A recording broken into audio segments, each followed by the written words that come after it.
අපගේ ශරීරයේ අවසාන කොටසේ මහ බඩවැලේ කෙළවරේ තියෙනවා අඟල් 5මාරක් 6ක දිගින් යුත් ඉන්ද්‍රියක්. මේ ඉන්ද්‍රියට කියන්නේ අපි ගුදේ කියලා. ඒතකොට මෙහි අප ගන්න ආහාරවල අවසානකාරී ඉටු කරන මේ ගුදේ හට ගන්නා රෝගී තත්ත්වයට තමයි අපි අර්ශස් කියලා හඳුන්වන්නේ.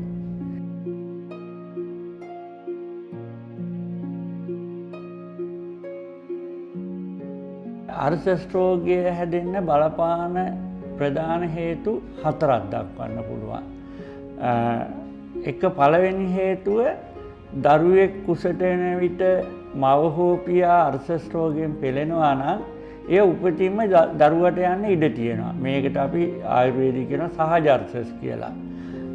දෙවනුව තරුණ වියට එළඹීමත් සමග අප ගන්න ආහාර රටාව අපගේ එක දිගට ඉඳගෙන ඉන්නවා හිටගෙන ඉන්නවා බර උසුලනවා ඒ වගේ වෘත්තීන් තුළදී අපගේ ජීවන රටාව මත ගුද මාර්ගයේ දුර්වල වීමෙන් අර්ශස් රෝගය හට ගන්නවා. තුන්වෙනි කාරණය ගර්භණී සමයේ කාන්තාවන්ගේ හෝමෝන වෙනස් වීමක් සිද්ධ වෙනවා. මේ හෝමෝන වෙනස් වීම මත අර්ශස් රෝගය හට ගැනීමේ ඉඩ තියෙනවා. හතරවෙනි අවස්ථාව ශරීරගත පිළිකාවක් තියෙනවා නම් ඒ රෝගීනුත් බොහෝ විට අර්ශස් රෝගයට ගොදුරු වෙනවා. ওই ක්‍රම හතර තමයි අර්ශස් රෝගය හැදෙන ප්‍රධාන ක්‍රම හතර ලෙස කියන්න පුළුවන් වෙන්නේ.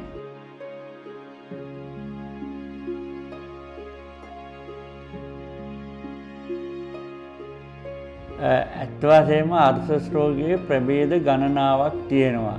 ඒ වුණාට සමාජයේ බහුලව දකින්න පුළුවන්නේ අභ්‍යන්තර වියලි අර්ශස්, අභ්‍යන්තර වියලි අර්ශස්, අභ්‍යන්තර තෙත අර්ශස්, සීදං අර්ශස්, ඊට අමතරව බාහිර අර්ශස්, බගන්දර, ගුද බ්‍රංශ ඔය ආකාරයට අර්ශස් වර්ග කීපයක්ම තිබෙනවා.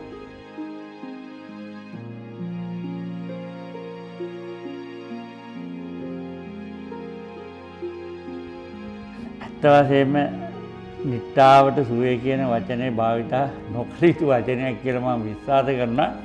ස්ථිර සුවේ කියන වචනේ තමයි හුඟක් ඔකට වැදගත් වෙන්නේ. මොකද මේක සුව කළ නොහැකි රෝගයක්යි සම්මත වෙලා තියෙනවා. බටහිර වෛද්‍ය ක්‍රමය තුළින් ගියත් ඒක නැවත හට ගැනීමේ ප්‍රවණතාවය වැඩි. නමුත් මට ඊට සතුටින් කියන්න පුළුවන් අර්ශස් රෝගය ස්ථිර වශයෙන්ම සුව කළ හැකි වෛද්‍ය ක්‍රමයක් දේශීය ආයුර්වේදයේ අප සතුව තියෙනවා.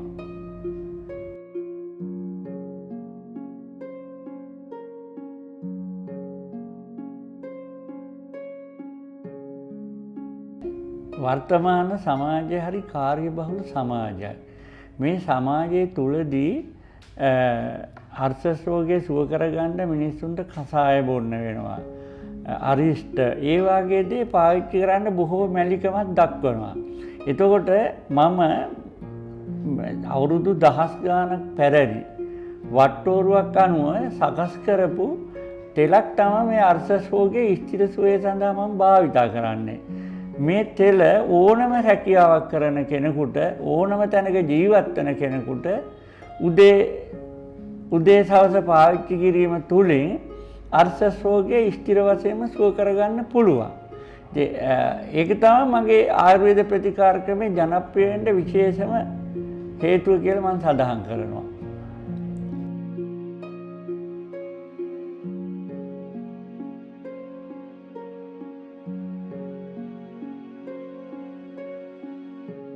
දැන් අර්ශස් වර්ග මම ඔබලට සඳහන් කළා.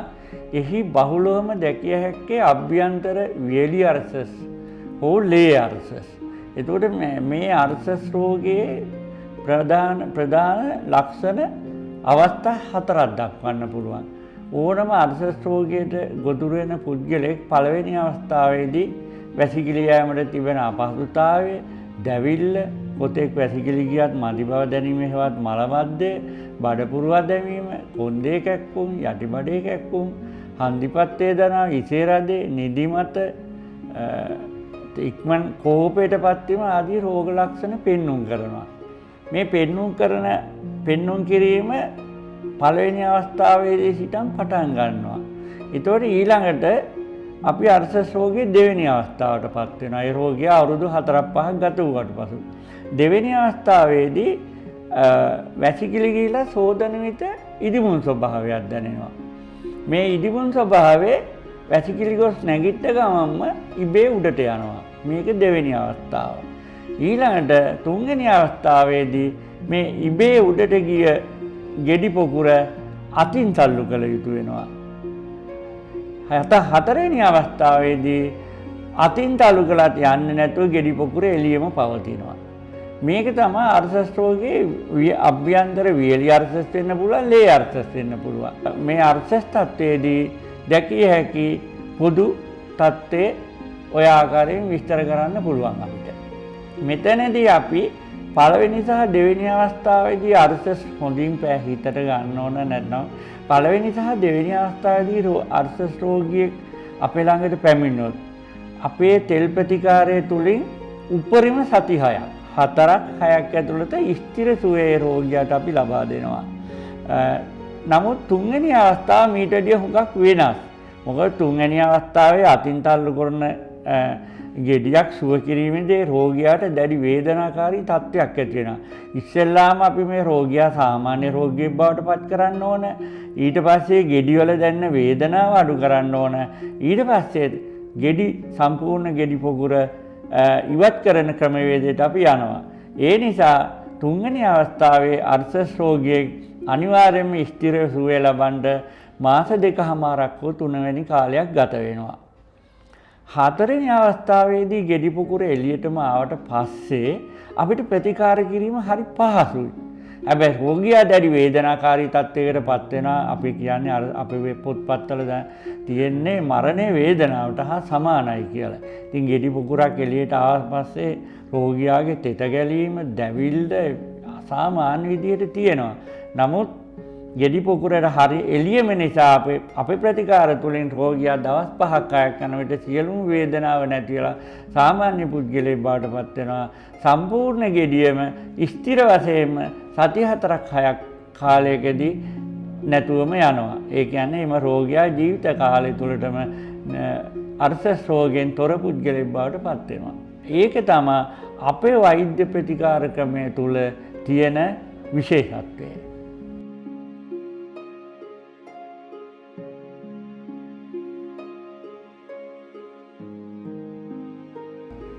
අතුරු ආබාධ කියන වචනේ අහනකොටත් අපිට ඇත්තටම මේ හිනහ යන ස්වභාවයක් තමයි තියෙන්නේ. මොකද ආයුර්වේද වෛද්‍ය ක්‍රමයේ තුලදී අපි වැඩියෙන් භාවිත කරන්නේ දේශීය ඖෂධ වර්ග. ඒ වගේ කවදාවත් කිසිම රෝගියෙකුට අතුරු ආබාධ ඇතිවීමේ කිසිම ප්‍රවණතාවයක් නැහැ. මගේ ළඟට බොහෝ විට ගර්භණී සමයට පත් වෙන විට අර්ශස් ඇතිවන රෝගීන් කාන්තාවන් බොහෝ දෙනෙක් එනවා. ඒගොල්ලෝ මගේ ළඟට එන්න බයක් තියෙනවා. යුද මාර්ගයට ඇතුල් කරන්නේ තෙල් එකක්. ඒ තෙල් එක දැම්මහම මේ දරු ගැබට හානි වෙයිද කියලා. ඉතින් ඒ වාගේ කිසි දෙයක් වෙන්නේ නැතුව කිසිම අතුරු ආබාධයකින් තොර නිරෝගී පුද්ගලයෙක් කිරීමේ ප්‍රතිකාර ක්‍රමයක් තමයි අප සතුව තිබෙන්නේ.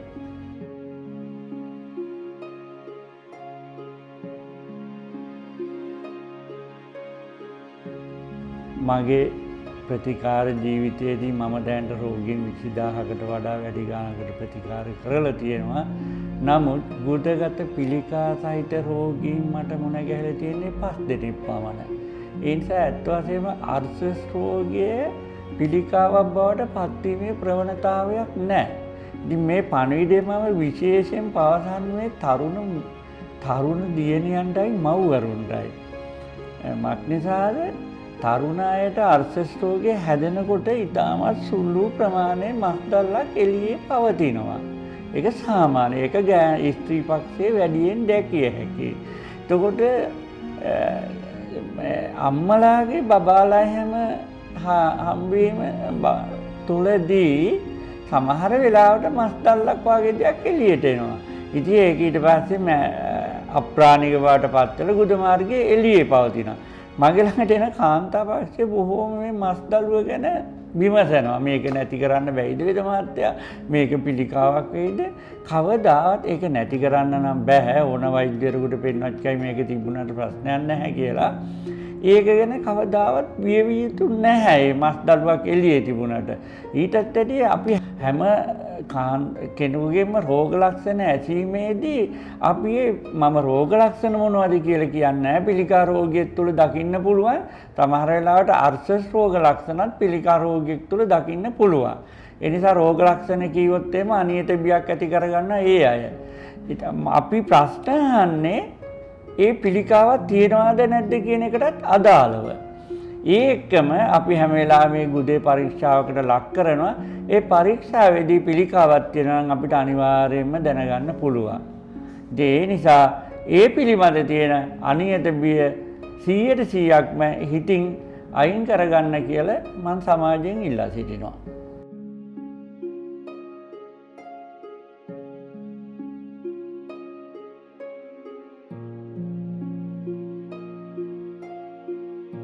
ඇත්ත වශයෙන්ම අර්ශස් රෝගීන්ට දෙන්න තියෙන සමාජ පණිවිඩය තමයි මේ රෝගය නිසා ඕනම තරුණ අයගේ වයසට ගියා හෝ කාගෙත් තමන්ගේ ජීවිතයේ තියෙන නැගිටීම හැම දෙයක්ම බොහොම දියුණුව ආපස්සට යන රෝගයක්. මක් නිසාද මේ අයට අර නිරෝගී පුද්ගලයෙක් කියන්නේ අපි මල මූත්‍රා දෙක හරියට යනවා නම් නිරෝගී පුද්ගලයෙක්. නමුත් අර්ශස් රෝගේ හැදුන පුද්ගලයෙක් නිරෝගී පුද්ගලයෙක් වෙන්නේ නැහැ. යාගේ මලා හරියාකාරයට පිට වෙන්නේ නැති නිසා. ඉතින් ඒ අයට මොනවා හැම අවස්ථාවෙම ඒගොල්ලන්ගේ ජීවිතේ පසුබෑමක් තියෙනවා. ඉතින් මම සමාජයට දෙන පණිවිඩය තමයි මගෙන් වැඩක් ගන්න කියන එක. මේ ප්‍රතිකාරයේ තුලින් අර්ශස් කියන එක නිට්ටාවටම සුව කරගෙන තමන්ගේ අනාගත දියුණුව සකස් කරගන්න ජීවිතේ විඳවන්න නැතුව සතුටින් ගෙවන්න කියන එකයි.